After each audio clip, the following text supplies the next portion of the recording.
नमस्कार, मी किरण नाईक आणि तुम्ही बघत आहात लोकमत लाईव्ह.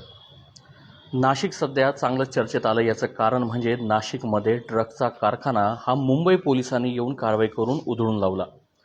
मात्र हे सर्व प्रकरण ज्या पद्धतीने नाशिकमध्ये सुरू होतं, गेल्या अनेक वर्षांपासून या नाशिक शहरामध्ये ड्रग्ज जे आहे त्याचा सर्रास वापर होतो याचा थेट आरोप आमदार देवयानी फरांदे यांनी पूर्वीच केला होता. ताई, लोकमतमध्ये आपलं स्वागत. खरं तर सध्या MDचं प्रकरण आणि नाशिक चांगलं चर्चेत आलेलं आहे. मात्र MDचं प्रकरण तुम्ही 6 महिन्यापूर्वीच हे नाशिक पोलिसांच्या निदर्शनास आणून दिलं होतं.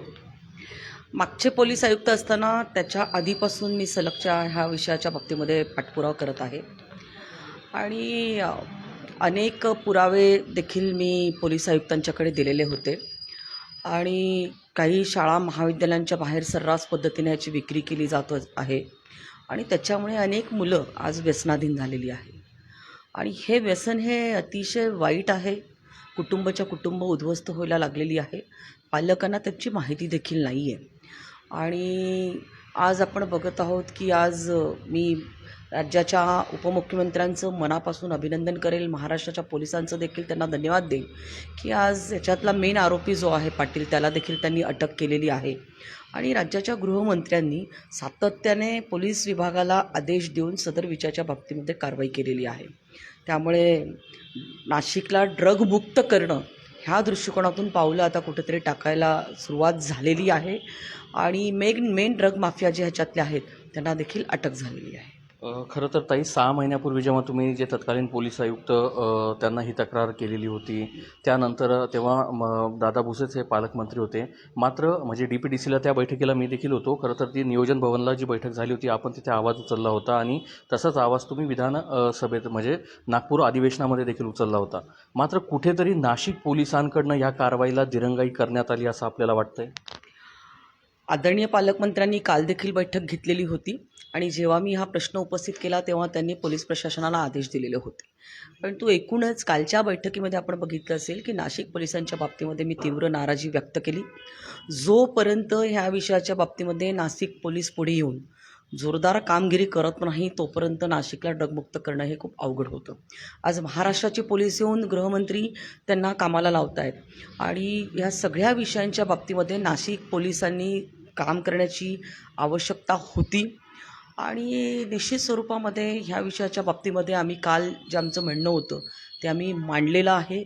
रस्त्यावरती उतरून पोलीस आयुक्त असतील, DCP असतील, ह्या सगळ्यांनी उतरून ह्या विषयामध्ये काम करण्याची आवश्यकता आहे. जे काही घटना घडत आहेत, जे काही खून घडत आहेत, जे काही आत्महत्या होत आहेत, ह्या सगळ्यांच्या मागची कारणं हे ड्रग्ज आहेत का?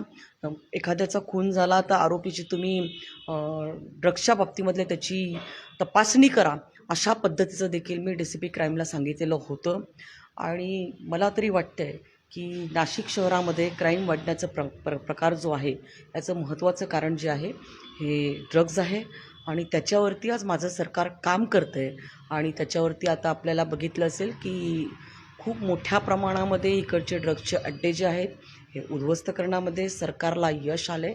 त्याबद्दल मला बरं वाटतं आहे. कारवाई ही जी आहे ती खरं तर मुंबई पोलिसांनी केली. त्याच्यानंतर नाशिकचं जे पोलीस प्रशासन आहे ते खरं तर जागरूक झालं. अजून देखील सांगितलं जातं का नाशिक शहरामध्ये ड्रग्स जे आहे त्याचा वापर होतो आहे. तर ह्या संदर्भात आपण पोलिसांशी किंवा गृहमंत्र्यांशी आपण बोलून अजून ड्रग्सचे जे कुठे कारखाने असतील किंवा जे पेटलर असतील, जे व्यवसाय करतात, त्यांच्यापर्यंत पोहोचण्यासाठी त्यांना काही सांगणार आहात का?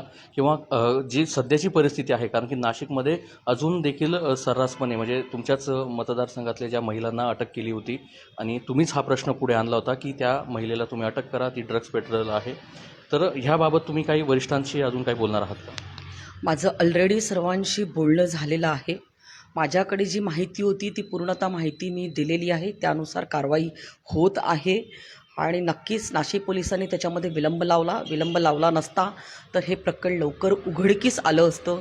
ह्या जे काही ड्रग पेडलर्स असतील त्यांचे जर CDR तपासले असते, फोन तपासले असते, तर ह्याच्यातलं जे रॅकेट जे आहे, ह्याच्यातलं जे जाळं जे आहे, आणि आज अनेक तरुण ह्या व्यवसायाकडे कमी कष्टामध्ये जास्त पैसे मिळतात त्यामुळे वळलेले आहे, तर हा व्यवसाय कधीच उद्ध्वस्त करता आला असता आणि त्या दृष्टिकोनातून माझ्या सरकारने आता कामगिरी करायला सुरुवात केलेली आहे.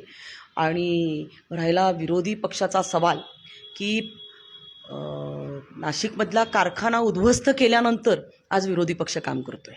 म्हणजे आम्ही कामगिरी केल्यानंतर तुम्ही उद्ध्वस्त करतायत. विरोधी पक्षाचं काम कुठं जर वाईट गोष्टी चालू असतील तर ते आधीच 6 महिन्यापूर्वी मी सत्ताधारी पक्षाचे आमदार असताना मी ह्याच्यावरती वाचा फोडली.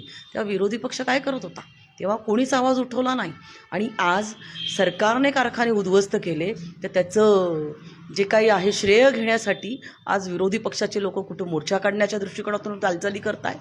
पण तो खरे धागेदोरे जे आहेत आज राज्याच्या उपमुख्यमंत्र्यांनी याच्यावरती भाष्य केलेलं आहे.